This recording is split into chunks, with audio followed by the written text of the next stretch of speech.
cette table ronde qui va se tenir là maintenant. Comme quoi, quand on fait, ça fait toujours bouger les choses. Ce matin à 10h30, 9 représentants des différentes unions locales de la CGT ont été reçus à la sous-préfecture d'Istres. Parmi ces représentants, Laure Privat, secrétaire syndicale CGT de l'hôpital de Martigues.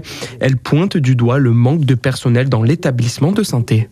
On n'arrive pas à soigner dignement, on est en sous-effectif, nos locaux sont trop petits, il faut des moyens pour soigner la population actuelle, sachant que 10 000 emplois arrivent dans la zone industrio-portuaire, donc il faut des moyens. Reçus par le sous-préfet, le maire de Martigues, Gabi Charroux, et l'ARS, les unions locales CGT réclament 90 emplois plein temps statutaires. Carole, infirmière à l'hôpital de Martigues depuis 1996, explique son quotidien et le manque de personnel qui pèse sur les salariés. Les horaires de travail qui fluctuent, on nous appelle assez souvent pour régler l'absentéisme qui est compliqué à régler parce qu'il y a tellement un manque de personnel. Des fois, les gens ne sont pas remplacés.